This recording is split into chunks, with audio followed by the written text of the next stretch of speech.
Good afternoon, bon après-midi. Welcome to this edition of the Physical Society Colloquium. I'm coming to you live from the brutalist majesty of the Rutherford Physics Building at McGill University in beautiful downtown Montreal, where our every move is monitored, but where digital data flies furiously over the airwaves at a rate not possible at home.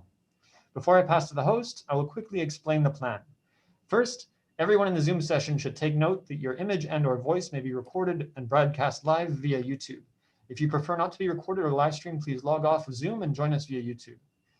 This afternoon, we will have a 45-minute talk followed by 15 minutes of questions. We'll be taking questions both from within the Zoom session and from the YouTube chat. To ask a question from within Zoom, please use the raise hand feature following the talk. I will then call on you one by one to unmute yourselves, turn on your video, and ask your questions. During the talk, participants in the Zoom session will remain muted and will not be allowed to unmute. To ask a question in YouTube, please enter it into the chat. The questions will be relayed to me by my sidekick following the talk. After the Q&A session, the live stream and recording will stop. Professors will be asked to log out of the Zoom session, and undergrads, grads, and postdocs, as well as other non-faculty in the Zoom session, will be invited to the après colloque, a chance to get to know the speaker in a more intimate setting. With that, I will now pass to Professor Karthik Agarwal to introduce the speaker. Karthik, please. Yeah, well, so it's an absolute pleasure to have Shivaji Sondhi with us today. So Shivaji got his PhD in 1992, working with Steve Kivelson at UCLA. Apart from an intermittent stint at UIUC, he has been at Princeton University since 1995, I believe, where he's currently a full professor.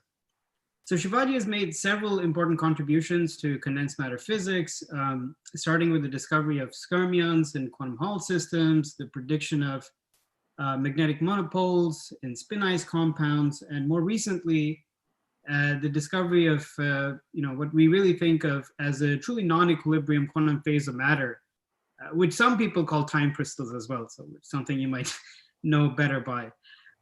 So from my own personal experience, I can say that it's not surprising that Shivaji has made so many nice contributions. He's really one of the most really clear and careful thinkers. I think that's the best way to describe him that I know of in the community.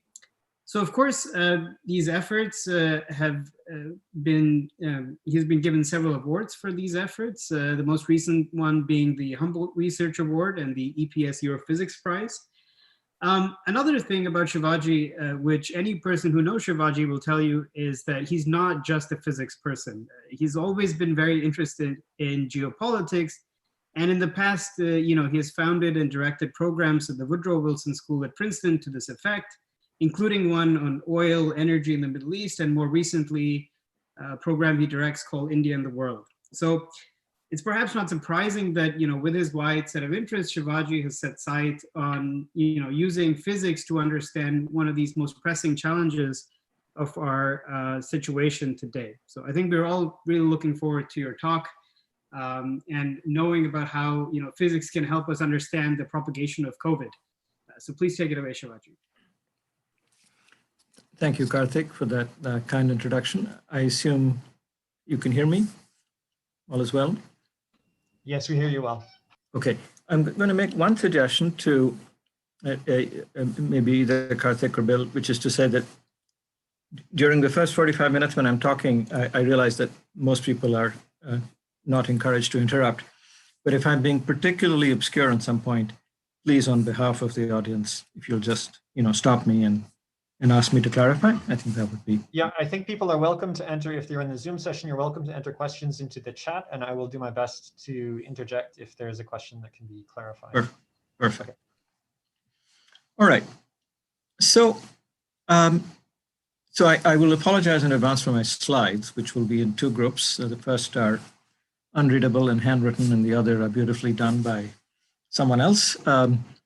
And in part, the investment to make a really nice set of slides has not really seemed warranted. And partly is historical, which is to say that when this crisis began earlier in the year,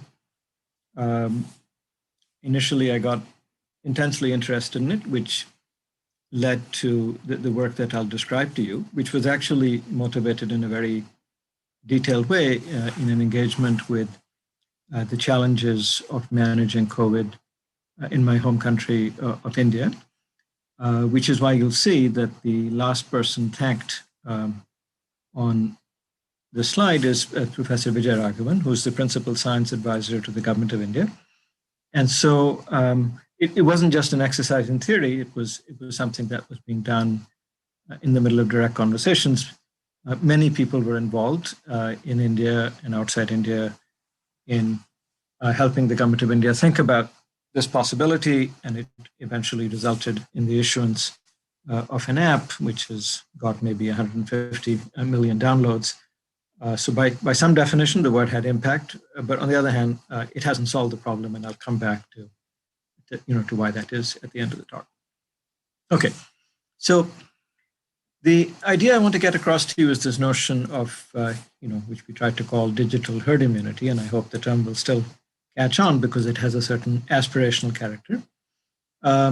It's work that the theory work was done with Veer Bulchandani, who was then a student at Berkeley and has now come to Princeton as a postdoc. Sanjay Moudgalya, who was a student at Princeton and has since moved to Caltech as a postdoc, and Soumya Shivam, who was a student at Princeton and still is here. And I'd also like to thank a former student, Shoibal Chakravarti, who's now at the Indian Institute of Science, for a lot of discussion along the way, and of course, Professor Vijay Raghavan himself. Okay, so good. By the way, before I go any further, I should just maybe say one thing, which is, if you ask what's been the cost of this pandemic, it's fairly clear that a large part of the cost is actually, on top of the mortality that it's caused, it's also the economic damage. Now, one way of sort of quantifying it, I don't know if you know this, but at least in the US, presumably Canada has something similar. When policies are discussed inside the government for their impact on reducing mortality, often there's this notion of a statistical value of life, which in the US currently, for government analysis purposes, is used. The number is $4.3 million per life. So the idea is, that's how much a government action ought to spend in order to save one life. So the number isn't infinite, but neither is the number small. If you take that number and you ask for this, since the start of the COVID crisis, what have been the costs of mortality versus the costs of economic damage unrelated to mortality? So there's one estimate by a former chief economic advisor to the government of the United States. There's a website you can go to, it's called pandemiccosts.com, and he updates it on a daily basis. And as of today, the economic costs are 4 times, the costs of, lives lost. Or you could put it this way, that in practice, we valued each life at, $16 million, per life lost. So, so it's been being unable to function because of the fears of the virus has actually been, by some metric, the larger part of the damage that has resulted. Okay, so with that, we get to the point that ways of controlling the epidemic, short of actually having cure for it, are actually extremely valuable. All right, so the things I want to say are, I'll just go through some basic sort of epidemiology, the idea of herd immunity and the notion of a branching process model, some stylized facts about the disease, and then talk about contact tracing, epidemic suppression, and the branching process model that we introduced to analyze epidemic suppression for COVID-19. And then what do we know about the model? F and G, I may not say anything particularly specific. Okay, so good. So the problem that we faced, right, is to zeroth approximation of a new disease. Now I say zeroth approximation because unlike back in February, by now, there's some reason to think that there's at least some cross resistance, that you've had other coronaviruses before, at least they seem to give you some capacity to fight off the disease. Although the current best understanding is that it doesn't necessarily prevent you from starting a course of the disease, but maybe it doesn't, makes it fairly, fairly mild. But nevertheless, we'll assume it's a completely new disease, which we're faced with. So in that case, if we have a single new infected case, which is introduced into a disease-free population, so there's this epidemiological notion of a basic reproduction number, and roughly speaking, each person will infect a further R0 individuals. And so clearly if that goes on, that's an exponential process. Now, can I close? Okay. Right. Right. And so such a new, infected person would eventually cause everybody in the population to get, well, not everybody, but a very large fraction to get infected. Now, supposing you had a vaccine against this disease to guard against epidemics, so you could vaccinate a fraction V of the population. And so if that's the case, that fraction of the population is now immune. And then there's a fraction 1 minus V, which is still susceptible. They could still catch the disease. So vaccination doesn't require us to vaccinate everybody. And that's because the idea is that, supposing you now did bring in a new case, so that person will on average try and infect R0 people, not deliberately, but unwittingly as they go around the course of activities in the day. But only R0 times 1 minus V, the fraction which are susceptible, will actually catch this new infection. And so if this kind of renormalized R, right, effective R, is less than 1, then the patient 0 entering the population, will on average infect 1 or less than 1 person. And so you're not going to get an exponentially growing epidemic, provided this condition holds, which means that the fraction that you vaccinate must be related to the basic reproduction number in this fashion, R0 minus 1 over R0, and that's what's called the herd immunity threshold. So I don't know if you've been following the press, but a lot of discussion over the last few weeks has been on dueling groups of epidemiologists discussing both what should be done in the future. I don't know if you've noticed, but literally in the last week, there was something called the Great Barrington Declaration that was issued by one set of epidemiologists, arguing that we should be protecting older people and allowing herd immunity to develop among younger people who are not at significant risk from the disease. And then there's a dueling declaration called the John Snow Declaration or something like that, in honor of the English doctor who was a famous early epidemiologist, and these people have argued that this would be something dangerous. So the idea of herd immunity is very much being discussed. The case of Sweden, where they've seemed to have had a fair amount of success with the strategy that might have produced something close to herd immunity, is also very much in the press. So it's an important idea.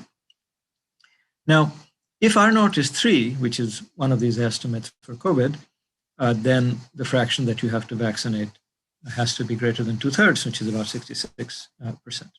Now, if you have a certain fraction which is vaccinated, which is this effective, right, and then that gives you this effective R, if you ask, supposing you introduce a patient 0, how many infections will you get? Then that number is 1 over 1 minus R. It's a geometric series. Which is, so in other words, if everyone infects 1 person, then of course the chain keeps going and eventually you get an infinite number. If everyone infects on average less than 1, then eventually, the series converges. It's the usual geometric series, so that it's going to be the typical number of infections. Okay. Now, all of this is very mean fieldish.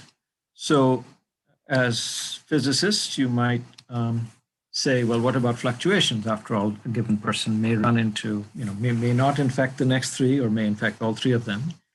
So in fact, one can, do this more carefully. So in a relatively simple model, you imagine that you've got a patient 0, and to begin with, you can keep fixed the number of people they will try and infect. On the other hand, allowing for stochasticity and whether or not people get infected. Likewise, there's stochasticity in whether or not people are vaccinated, right? Because in this particular picture, for example, you imagine that the ones I've circled in red are vaccinated. So patient 0 tried to infect this particular one. I assume when I'm moving a mouse around, you can sort of see it, right? But that blocked the infection because the other 3 couldn't be reached. On the other hand, this path was not blocked. But then we got to these 2, they were vaccinated, nothing happened. And so this particular chain of infection continues this way. And on the other hand, on the right-hand side, it's going to continue as far as we can tell past this sort of ring of the tree. Okay, so you're going to get an epidemic if patient 0 is connected to infinity, right, if you keep going. So mathematically and physics-wise, this problem is site percolation on a rooted Cayley tree or beta lattice, and that's a problem physicists have studied for a long time. So there's a percolation threshold, and that threshold is exactly what I gave you on the previous page. That was a very mean field argument, but happens to be exact for this problem, which is one reason physicists often study beta lattices, because mean field theory is often exact. Now one can also go further. One can put fluctuations in R0, which is, maybe you hit different numbers of people at each, at each try. And even then, if you keep this sort of framework of a tree, that every person who gets infected is going to run into an orthogonal set of people that they might try and infect. Now, of course, again, this is not how life quite works. Typically you come back to the same house every day. So certainly you're going to try and infect your family members again and again, which was a very important part of COVID in the early days, probably is even till today. There's a lot of intra-household transmission. But this sort of simple model is to think about whether it can escape into the general population. And you should think of this as patient 0, gets into a train, maybe meets 3 people there, goes to an office, and then somebody there goes into another neighborhood. So to the extent to which you're concerned about epidemics spreading into the broad population, into other cities, other countries, so on and so forth, thinking in this way, at least in the early stages of the epidemic, is a good way to think, because there are a lot of opportunities to find people that you haven't run into before, especially at a few steps. Okay, so the initial growth of epidemics is, to a good approximation, a branching tree process. This is a graph of contacts, right? Not in space, but simply whom you run into. All right. Now, this thing is also, I already said percolation, which in physics language, is a critical phenomenon. It has 2 phases, and it has a diverging length scale, the size of a certain percolating cluster as you reach percolation. So in this language, we can say there is an immune phase if the vaccination rate is sufficiently high, in which a new patient 0 cannot seed an epidemic. And then there's an epidemic phase where the new patient 0 can seed an epidemic, right? And then there is a threshold. So for vaccination rates less than the critical value, the infected cluster size is, I think I've got this backwards. This should be for V greater than V critical. Right, sorry, I have these backwards. So in the immune phase, you've got an infected cluster size, right, which is finite, but that cluster size will diverge as you go towards V critical. On the other side, not every patient 0 will seed an epidemic, because sometimes, the luck of the draw, they may run into a lot of vaccinated people, right? But there's some probability that that person will seed an epidemic, and that probability is large if you're away from the boundary and goes to 0 as you approach the boundary. Okay, so these are critical exponents, and for the beta lattice, we know what they are. All right. So, good. All right. So that's if you have a vaccine. So this is how, for things that this is how it works now for smallpox or something like that, right? Which is to say that, we're all vaccinated, and if enough of us are vaccinated, even if there are some anti-vaxxers, that's okay. You're not going to get an epidemic. Now, when you have a new disease and you don't have a vaccine yet, what do you do? So one is, of course, maybe you've tried these. You socially distance. You try and keep away from other people so that you don't infect them. And the result of that is to bring down R0. Right? And so the effective R, once it's less than 1. So if all of us just simply sat isolated in our rooms in separate houses, well, no question that would work. Second, you can let it, so this is what is being discussed, right, by these great Barrington types, right, that what if you could let it spread among people likely to recover, in which case they will become immune, and once they become immune, that's as if you vaccinated them, even though you haven't formally developed a vaccine, but you've actually let them, get the illness. Now, the third possibility is that you isolate the new infections, and then you find the people that they might have infected, and then you remove them from general circulation and quarantine them, test them, isolate as needed.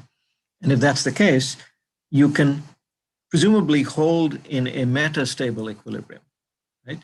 Which is to say, you would still worry that every time a new person comes, in principle, you can get an epidemic, so you need constant vigilance. So 1 and 2 are sort of stable equilibria, but 3, on the other hand, is sort of an unstable equilibrium.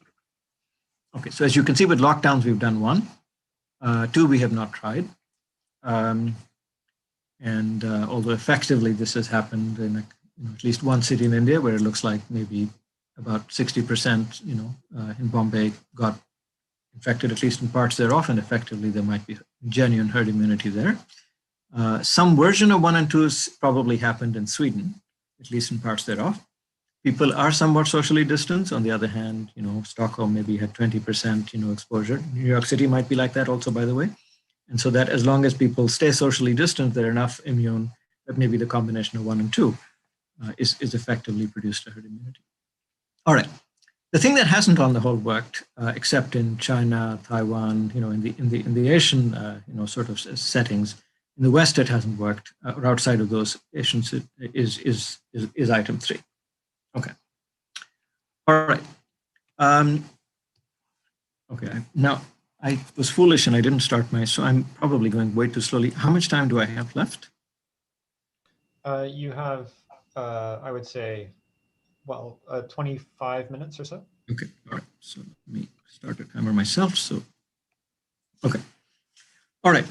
Now, if you just let a disease rip through the population, eventually you get a version of, herd immunity. But one thing actually to know is that the version you get, in fact, is more demanding than actually vaccinating people. You overshoot. You end up infecting more people than you would need if you had actually vaccinated them. So you don't really want to let an epidemic, just run because, like that. So there are models that you can, which are sort of workhorse models in epidemiology, which maybe you should know something about. So there's the SIR model, which is part of a family of models called compartment models, in which you imagine there's a population of susceptibles, a population of people who are currently infected, a population of people who've recovered, which could mean in this life or the next. And so you write down differential equations. So the rate of change of susceptibles has to do with some constant times how many people are susceptible and how many are infected, right? And likewise, the infected people has to do with the same product, because that's the rate at which new people are getting infected. On the other hand, they're recovering at some rate. So anyway, we have a set of 3 coupled differential equations, and the number R naught that I discussed earlier is related to these 2 numbers as a ratio. And you can study this, and you can ask, for example, what's the final size of the epidemic, which is when everything is said and done, how many people got infected. So if you take R naught equals 3 in an SIR model, eventually 94% of people would have been infected at some stage, whereas it would only have taken 66% to produce herd immunity. Right? So you overshoot. And that's because by the time, you've got a lot of people infected, and therefore you're not simply testing the system against one patient zero, but again, against a lot of patient zeros. On the other hand, if you have some sort of social distancing, you could have a sort of controlled burn strategy, which is effectively what these great Barrington people are saying, that if you could somehow lock up the 30% of the population which is at risk, and the other 70% partied and ended up with immunity, then when the 30% came out, you would effectively be past herd immunity. So in a theorist universe, that's not crazy, although obviously since people tend to share living quarters and lives, it's not so clear that one can bring it off in any easy way. There's one more model you should know about, and that's called the Reed-Frost model, which is basically an SIR model, except discretized. So discretized in this sense that you don't write continuous differential equations in time, but you imagine generations. Everybody got infected on day 1, and then maybe the next group gets infected on day 4, and the next group gets infected on day 7. Maybe you sort of take what's called as, some sort of a serial interval between infections. So you discretize time, and so which was like the branching process model I showed you at the start, except you say you have n individuals, and at any given generation, you've got all 3. And at each generation, a particular infected person can infect someone else with a fixed probability, unless, of course, they've already had the disease, in which case they're immune. And so that's very closely related to SIR. It's a discrete model. You can solve it. And in both models, you get curves of this kind. You start off with everybody susceptible and nobody recovered. And then the number of susceptibles declines, the number of recovered people rises, and the number of people who are actively infected peaks somewhere in the middle of the epidemic. And when you get to the end, some susceptible people have never caught it, but the number of recovered is high enough that you've got this business of herd immunity, and the epidemic finishes. Okay. Now these are all assuming nobody changes their behavior. If you put in behavior, then people respond to what they know about so you can imagine, for instance, that R might end up pretty close to 1, because every time the numbers start to rise, people panic, put on their masks, sit at home, and then when the numbers go down, they relax, right? And so that's maybe not a bad guide to what's actually going on. Okay. All right, COVID. So here are some stylized facts about COVID. If you're infected on day 0, for about the first 4 days, you have no symptoms and you're not contagious. Between days 4 and 6, you are not going to have symptoms, but you can infect other people. And then if you develop symptoms, then let's say you're going to go for out to 14 days, and of course, if you have symptoms, you can still infect other people. Now, the problem is that maybe because of this business of some amount of cross immunity, but also because there seems to be very clear correlation with age, which may again have to do with the relative strength of the immune system in different age groups. It is perfectly possible for some fraction of people infected to show no particularly visible symptoms, and maybe even to be infected and not really be aware of it in any significant way, to want to actually do much about it. So these people are what we would call the truly asymptomatic infections, in which case this intermediate period called the omega period extends to the entire 14 days. Okay. Now, the ratio of the asymptomatic infections to symptomatic infections is maybe, maybe roughly equal numbers, maybe 40%, maybe 50%. Again, this depends on the details of the population age structure, but in some average sense, those numbers are maybe about right. Okay. So this business that people can be either entirely asymptomatic or asymptomatic for a bit makes life complicated. Because the thing you'd like to be able to do is that every time somebody has the disease, you should find the people they were in contact with. And if you could remove them from the population in the sense of, if you just quarantine them, you could stop the propagation of the epidemic. So if you go back to what I just had, so supposing, patient 0, infected people between days 4 and 6, and at 6 we figured out that they had the disease, and we could find all the contacts. Well, the contacts haven't yet gone past day 4, right? So because of this cartoon, stylized version of how timings work, you would be able to cut off the chain of propagation given these periods. The problem is that the people who are oops, what's going on here? Who are asymptomatic. So in this case, I've started with somebody who's asymptomatic. And so the ones that they infect who are symptomatic, we can play this game with, but the ones they infect who themselves are asymptomatic, the problem is, we don't know that they got it, so they've given it to other people before we had a chance to get it off. So the thing for COVID control is that there is a fraction of cases which are asymptomatic. So that means that the effective. So even if you trigger on the symptomatic cases, the effective R, which is then theta times R naught, right, can still be greater than 1, even though you're catching everybody who has symptoms. In fact, you expect it to be, because if theta is about a half and R naught is 3, then theta times R naught is still 3 halves, which is bigger than 1. So it's not enough to simply catch the cases where people develop symptoms. You've got to find this dark matter consisting of people who are asymptomatic. But we can make progress by going backwards in time. So supposing you knew how to find contacts of people, right? So then what happens is I find, let's say, a couple cases with symptoms. Once I find them, because they've developed symptoms, I know who that, if I know who their contacts were, I can go find their contacts in the past. So first trace them, then test them. And if I know that this person was infected, but they were asymptomatic, then I can go forward to their contacts. Well, 2 of them I already know because that's how I found that person. But here's a third one, which I didn't know. I've traced them and I test them. They've got it, great. Then I find their contacts forwards. I go find them and I trace them and I test them. So you see that by going backwards in time and then forwards in time, I can actually find other people in the same generation of infections, right, which otherwise would have escaped my scrutiny.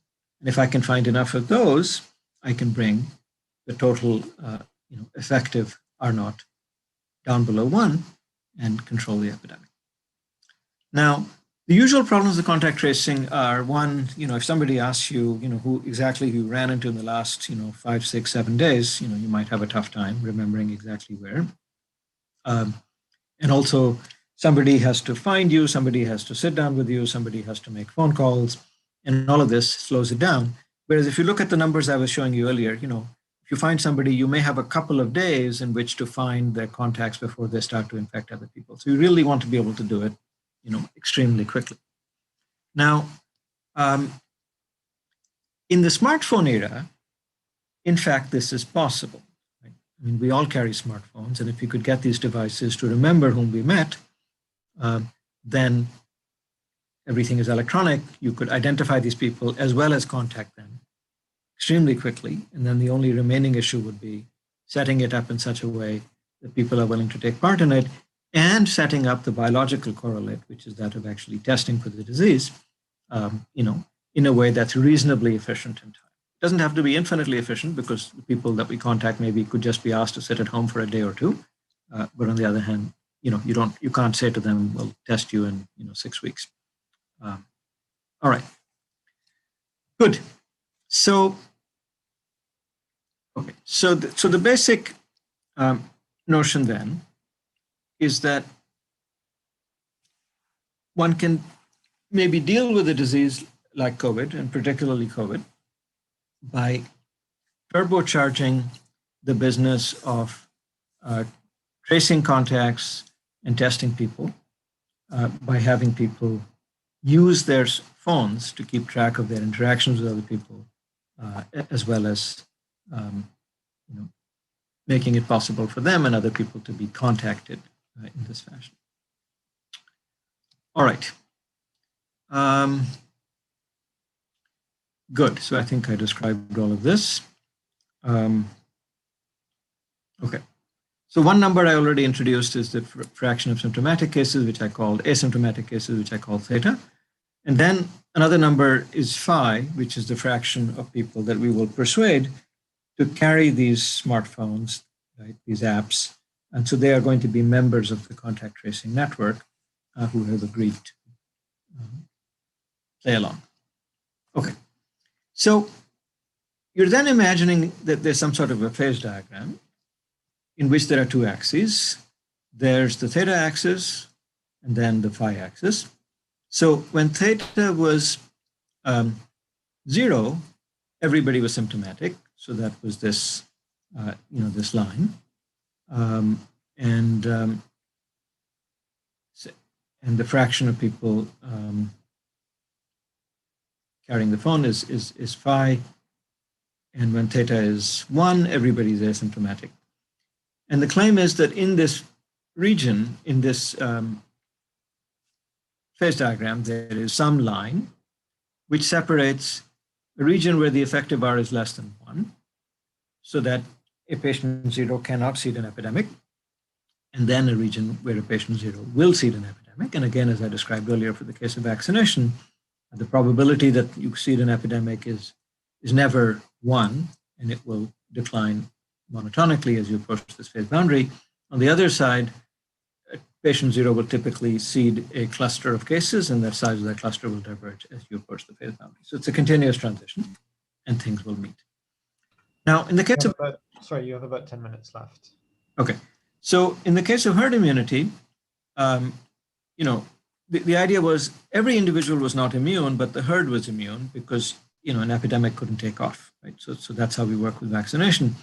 So the reason we call this digital herd immunity is that if you're in this region of the phase diagram, no individual is biologically immune, but the herd is still immune, meaning that if you introduce a patient 0, it really cannot lead to an epidemic.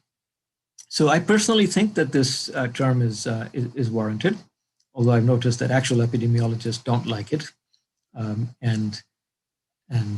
Okay, so it's a matter of taste. To my mind, both herd immunity and digital herd immunity are what condensed matter physicists and physicists more generally call an emergent property. It's not a property, of an individual. It's a property of the collective. A single individual is not herd immune, but the herd is immune. Although I guess you could say, if you're a biologist, that the single individual is immune, whereas they aren't in the case of digital herd immunity, but that makes it even more of an emergent property because it really doesn't exist for the case of the individual.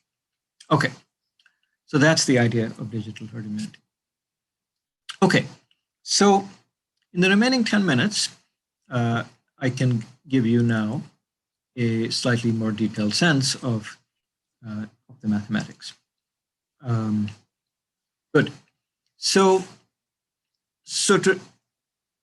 a branching process model, as I said, is you imagine that there are no closed loops. You start with somebody, they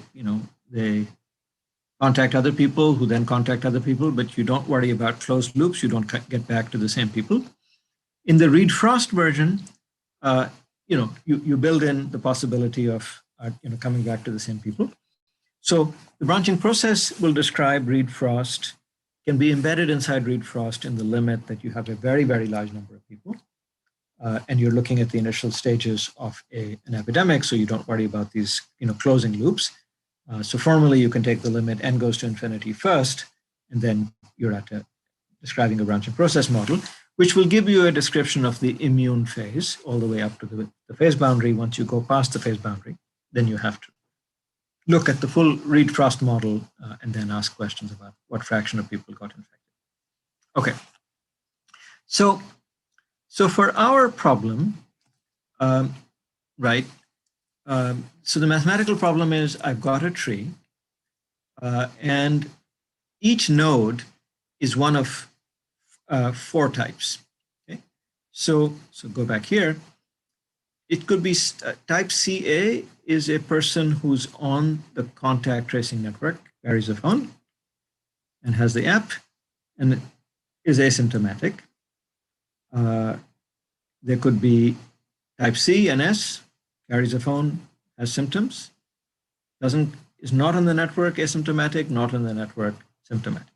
Okay, so the probabilities for these are the ones are in terms of so the probability of being on the contact network is phi, and that times the probability of being asymptomatic is theta, so that's that probability. So you can fill out this table in terms of the numbers theta and phi. So in the vaccination case, our tree was constructed by saying patient 0 goes out, runs into somebody who either is vaccinated or is not vaccinated. So we label the nodes as being vaccinated or not vaccinated. Here we're going to label the nodes as one of these 4 types, because patient 0 could run into people of these various kinds, and then those people in turn can be run into patients, other people of these kinds. So the mathematical problem is that you've got this tree, and on the tree, you have these 4 different kinds of nodes, which are populated with these probabilities that I described to you. Now, the one wrinkle that we add in is that we distinguish between the number of people an symptomatic person will try to infect and an asymptomatic person will try and infect. And that's based on the reasonable idea that a symptomatic person is likely to be, to leave daily circulation sooner. They're at risk to other people while they themselves are not exhibiting symptoms, whereas the asymptomatic person may be wandering around, for longer. So to make a distinction between the two seems reasonable.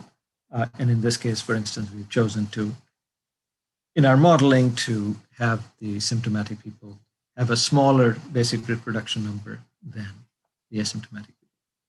Okay, so these pictures describe the process I described to you earlier. So, but now with various labels. So here, for instance, look at a CS. There's somebody who develops symptoms, but they are on the contact tracing network. And then here's another one on the contact tracing network who is asymptomatic, but from the symptomatic person, we can go back, find on that network the CA. From the CA, we can go forwards and find the other CA. If we could go back one more generation, we could find the CA at the top, go down and find the CS and CA and CS. Right? So we could, this particular cluster of cases could be identified starting with a single CS in this generation. Now, it wouldn't catch everybody. There would be people like here. Okay. Although I guess the way I've drawn it here from this particular CS we would find, but the person, their ancestor is not on the network, so we wouldn't find them. You understand what I'm saying about not on the network? If this person up here wasn't carrying a phone, even though this person was carrying a phone, the 2 phones didn't talk to each other and record the information that these 2 people were in proximity. Maybe I was remiss in not making this point earlier, that the way the contact tracing is supposed to work is that your phone talks to somebody else's phone and records the information in proximity. You were within X number of, within 2 meters of somebody else for more than 10 minutes, and it puts down these significant interactions. But if the other person wasn't running the app, you wouldn't record that information, either your phone and obviously not their phone. So you're stuck here. You can't go back and find these other cases. So the problem becomes that if not enough people carry the app, then you're not going to be able to trace enough to stop the epidemic. Of course, any tracing you do reduces the number of cases. So you reduce R naught, but whether you can reduce R naught to less than 1 is the question. All right. So okay. So the way I described it to you, I said, well, I can go back 1 generation. But if you allow me to go back 2 generations, then I could find even more cases. As a problem in statistical physics, it's fun to consider infinite generation contact tracing, and we do. Now, in real life, an active infection really clears after a while, and then you can no longer detect it. Maybe you could look at antibodies, but clearly you're not going to spend your time going back an infinite number of generations, not to mention the number of people you have to test and trace grows exponentially. If you run into 10 people who have to be looked at every generation, the number increases by 10. So some of it is fun to do as physics, but realistically, going back 1 generation, is probably what you want to think about in real life. Okay, so the upshot was that we were able to produce phase diagrams of this kind. So some of it is simulation, which is the sort of jagged data. And then the dashed lines come from various analytic calculations. And same axes, so phi being the fraction of people carrying phones, theta being the fraction of people who are asymptomatic. RS is the number of people infected by those who have symptoms. It's 0 here, 1 here, and 2 here. And as you can see, the black region, which is the immune region, obviously shrinks if even the symptomatic people start to infect more and more. Okay, so since there are 2.5 minutes remaining, I probably will not walk you through various statements about where these, I was going to tell you about what happens along the x-axis and the y-axis and so on. I'm happy to answer that to do some of that in question time. But the basic idea that if more people in the contact network, the better, and the more people who exhibit symptoms, the better, right? So that tells you the general shape of the boundary. The fact that the right-hand side goes all the way up is the statement that if everybody is on the contact network, then what happens is, let me see if I have a picture here. If everybody's on the contact network, then, and you do an infinite order tracing, then once you get one person exhibiting symptoms, you can go back and find everybody. I mean, that's a matter of theory. So that's why on that particular line, what happens is that everybody's on the contact network, and except for this point at the top, as long as there are some symptomatic cases and you're willing to trace to infinite order, you can always roll up an epidemic. Okay. Good. The phase transition along that line, sorry, again, it's probably a bit dizzying, is in the class, ends up, despite all the complications of, having asymptomatic cases, having contact tracing of various orders, it turns out this phase transition is still in the universality class of, percolation on the beta lattice. And that has to do with the fact that going further and further back in generations in contact tracing is an exponentially convergent process. You don't actually gain all that much by going back very far. And so ultimately, you're just asking a question with effectively some finite number of generations that you might go. And that's like when you think of percolation, whether you're next to each other or whether you define next sites next to each other as being next to each other with some exponentially decaying probability, both problems are in some short range universality class, to use the language of critical phenomena. So that turns out to be the case here. This phase boundary in terms of its critical behavior is in the universality class of percolation. All right, you can calculate all sorts of nice things, and which we won't discuss. So let me just close by making 3 points. Now, I personally think that this, is a great idea. But on the other hand, somewhat to my surprise, no country has really made it work that wasn't already, achieving great success by means of other methods. And as best I can tell, a large part of it is that people just don't like the idea of having a phone that tracks their, who they met and where they were. Right? So privacy concerns have really turned out to be really limit the uptake of such apps by populations in most countries. Now, some of it, I think, is the fault of governments. I know that, I myself would have preferred in all cases for the apps and their data to be handled by standalone entities with, eminent citizens panels in ways that everybody could be confident, that they were not somehow, their data was not being fed into, other synergistic branches of government that might concern them. You don't maybe want the tax collector to know, where you've been. But somehow governments have not been able to really assuage these concerns. Some have not tried particularly hard, and others have not been very successful. Other issues have been, limitations on testing, which is to say the availability of tests across the world has varied. Certainly in the United States, it's striking to me even today how few, how long it takes to get test results back. In Delhi, my mother's own household, in Delhi, one of her employees, the last few days came down with COVID, and he was able to get tested in a day, and everybody else in the household got tested, and within a day the results came back, which is the sort of time scale you need to make something like this work. But on the other hand, when I'm tested at Princeton University, it takes anything from 3, 4, 5, 6, 7 days before the results come back. So that, of course, makes it very difficult too. So the combination of the two has proven problematic. Finland, just in the last couple of months, seems to be having a lot of luck. And I hope they make it work. I think if one country could make it work, and Finland is maybe a good test case, it's fairly homogeneous, and maybe they all, I don't know if they all still work for Nokia, but at least they used to. And that also gives them confidence in their phones. That would be great. Now, in countries like India, there are other issues. There are limitations to accuracy in crowded settings. People live in crowded buildings, so on and so forth. Now, there are technical solutions to many of these.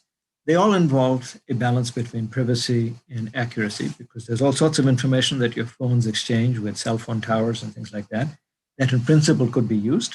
But again, you wouldn't want that kind of information used unless you were confident that it was time limited, it was only going to be used for the purposes of epidemic control. And so it's okay. Anyway, the upshot is, I think it's a non-trivial idea.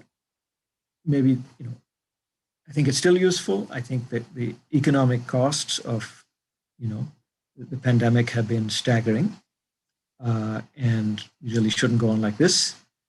And the next time there's a new bug, a new disease of some kind, I think to be able to use this technology, I think would be really terrific.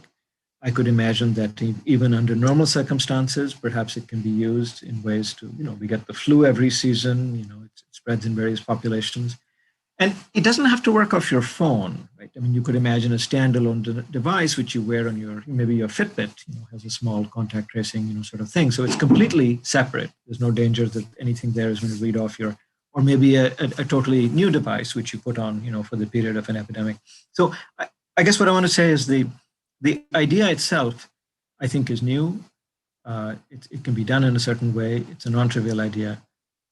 It should have a future. I think it does have a future. So even if we haven't solved COVID yet, in the sense of limiting this damage, I think it's something to keep an eye on, and indeed for those of us interested in it, maybe to push in ways that most people can really live with it. Very good. I'm done. Thank you very much for this very topical and interesting topic, and putting a new spin on it that we can understand and enjoy in a physics department. I really appreciated that myself. If you have appreciation for the talk, if you enjoyed it, please write so in the chat, either on YouTube or on Zoom. I'll share the transcript of the chat with Professor Sondhi at the end of the talk to let him know just how much you enjoyed it.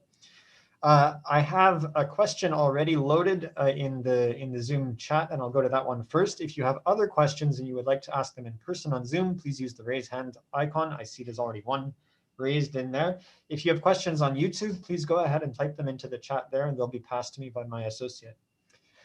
So the first question, if it's okay, comes from Robert Brennenberger in the Department of Physics, and he asks if digital herd immunity is what has worked in China. Is it working in China? That's the question.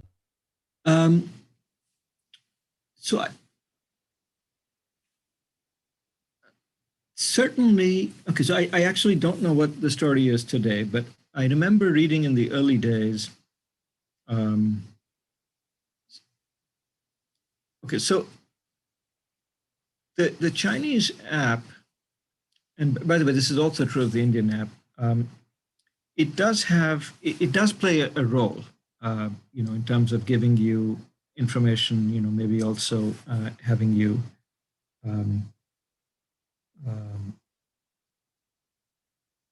stay at home if you're under quarantine, things like that. So it's a kind of multi-purpose, sort of device, symptom management and so on. I don't actually know whether, since they achieved their initial epidemic control by other means, whether, how much of it is still done by more, sort of conventional means with, just broad sweeps of people. So, for instance, in Wuhan, not long ago, I think they've had a few cases, and I think they went through, if I remember right, and tested the entire city in 1 week or something like that. So that doesn't sound like the use of the app particularly skillfully, but really just massive firepower on the testing front. So yeah, so I wish I knew the answer to it. Okay, thanks. Maybe you can stop sharing your screen and then we can see more of you as you answer the questions. We only have about a little over 5 minutes in regulation time, but maybe we can squeeze a little bit into the après colloque, just a couple minutes to get a couple of these questions. So next question is from Duncan Graham. Could you please lower your hand, turn on your video, unmute yourself, introduce yourself briefly and ask your question? Hi, can you hear me? Yeah. So I have a question about one of the benefits of this model is that you can reduce the amount of people you're quarantining as opposed to just quarantining the entire population. But in the contact tracing procedure, you actually have to end up quarantining potentially a very large number of people. Have you looked at that proportion? So look, the thing is, it depends on how quickly you can test, right? If you can quickly test people, or you just contact 10 people. So let's say we estimate that you had 10 contacts over the period you're likely to infect them. So if those 10 people can be tested quickly, then it's not a very onerous thing. So it was very important to be able to do testing. Otherwise, you'd end up if everybody has to sit at home for 14 days, it wouldn't fly. Now, again, we're sort of getting to the point, because several things are happening at the same time, which is, these relatively cheap $5 tests, which in principle everybody could take, and which have a reasonably high accuracy rate, are there. They're just waiting for regulatory approval in more than one country. So if it's that sort of thing that you can buy something at the drugstore and test yourself.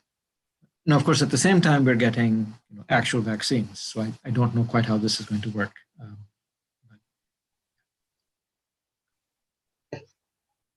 Thank you. Okay, thanks.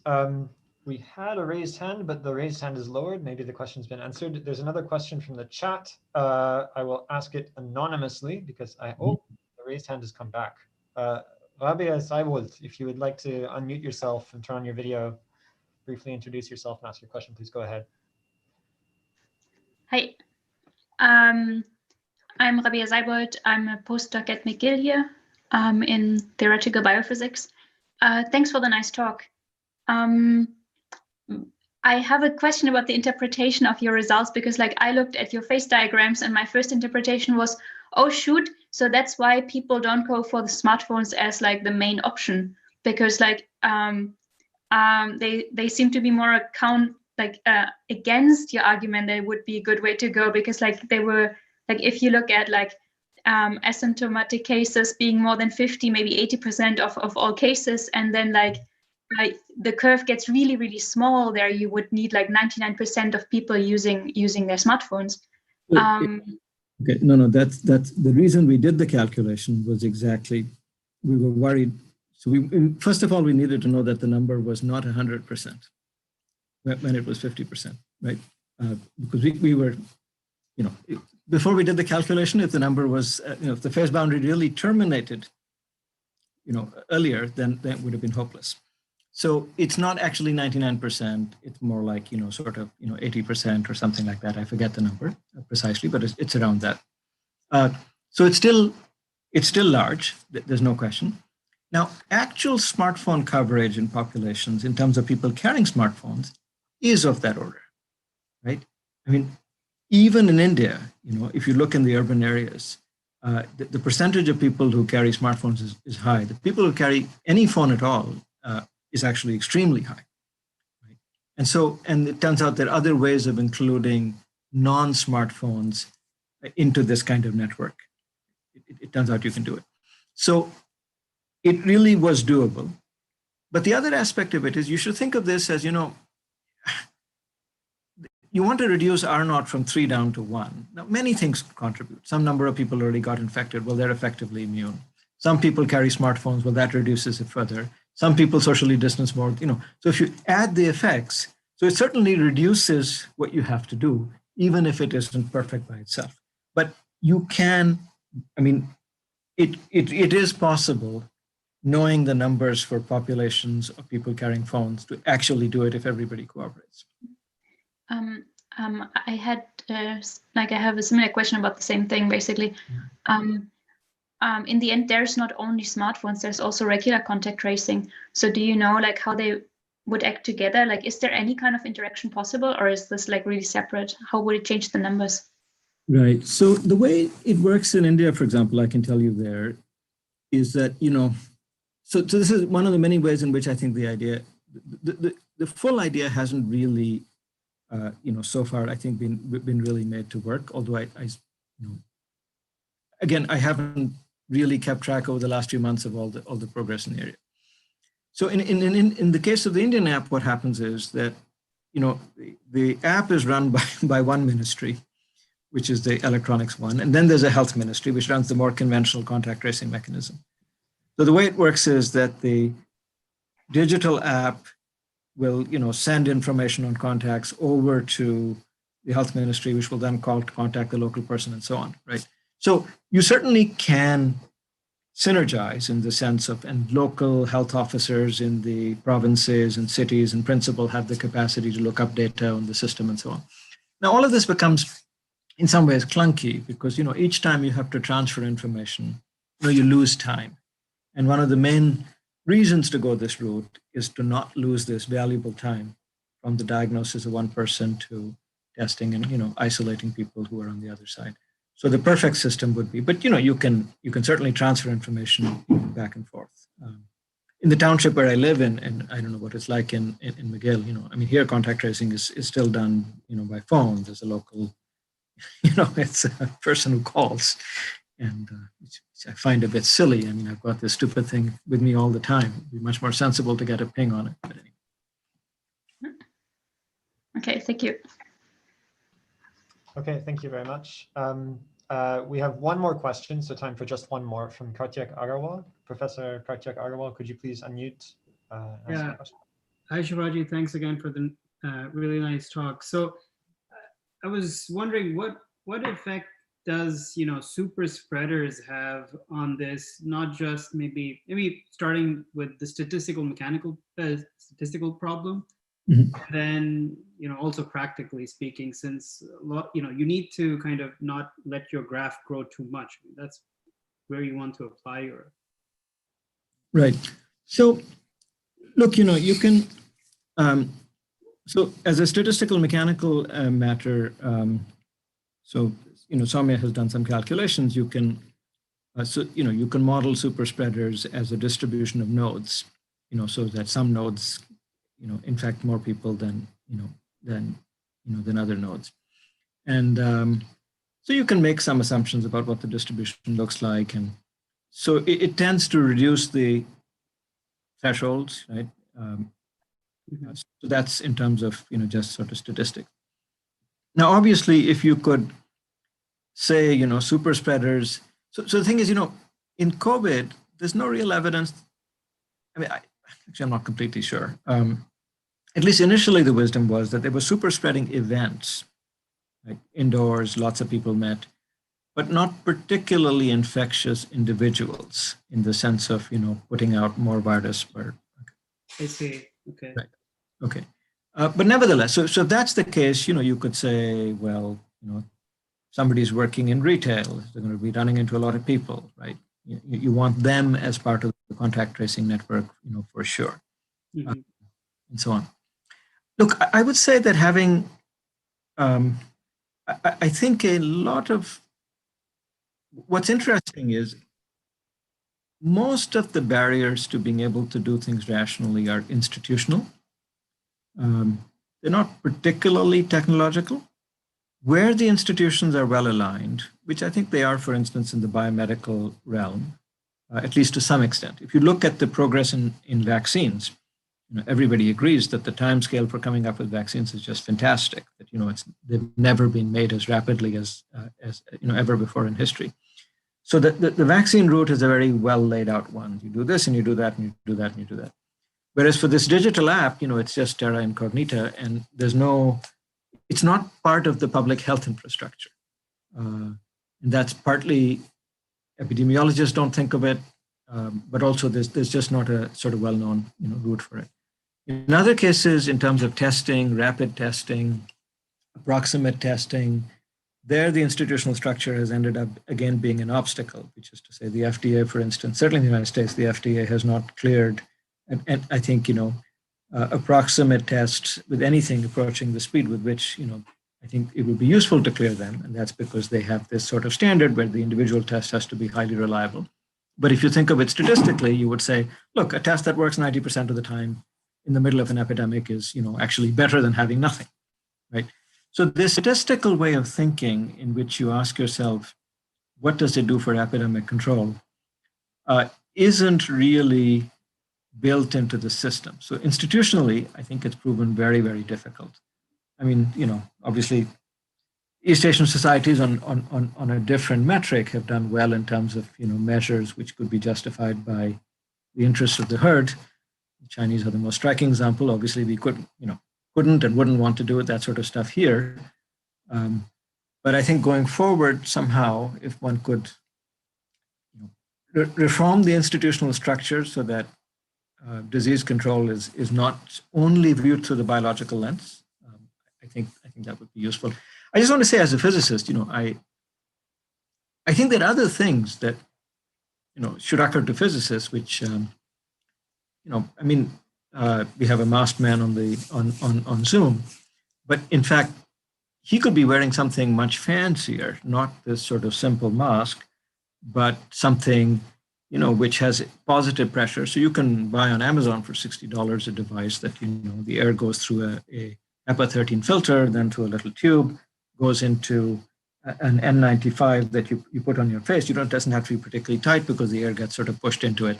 So it probably works as well as airline filters, right? And we know that on airplanes, actually, filters work rather well.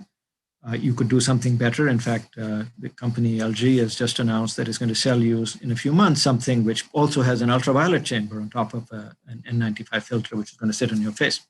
In other words, we could all be going around with, personal air purifiers on our faces, particularly people at risk, which is to say people, above a certain age. Now, that's a physics-based solution, I would say, because it builds on the fact that the virus is a physical object. And, LG is planning to sell it for $100. I mean, come on, we could have made these back in March and, given it to, $100 is cheap, right? Given that the GDP loss is enormous. So that's another example of something where, I just find the idea is not that difficult. You can formulate it, but you can get hundreds of millions of dollars for manufacturing biomedical vaccines, but you can't get hundreds of millions of dollars to make these devices, although any experimentalist worth their salt in physics, if given that sum of money would, produce this for you tomorrow. Well, maybe not tomorrow, but, maybe in a few days with a little help. Anyway, so that's my general philosophy, having watched this thing, unfold. Thank you. 6 months. Thank you very much. I think we're a little bit over time, so I'm going to have to wrap it up. But before I do, please, anyone who hasn't already expressed your appreciation in the chat in Zoom or on YouTube, please go ahead and say how much you liked it, if you like the talk. And just before I end the session, I want to make a couple of announcements. First, just over a week ago, the Nobel Prize in Physics was announced, and we will have a very special edition of the Physical Society Colloquium on Friday, December 4th, so mark it in your calendars. This edition will be given by Professors Robert Brandenberger and Daryl Haggard in the Department of Physics, and they will explain to us the history and research behind this award.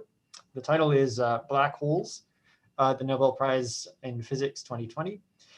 Second, please join us next week for a special colloquium organized with the McGill Society of Physics Students, MSPS.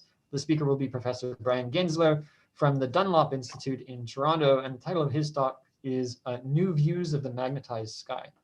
Thanks once again to all who have joined us. Good evening et bonne soirée.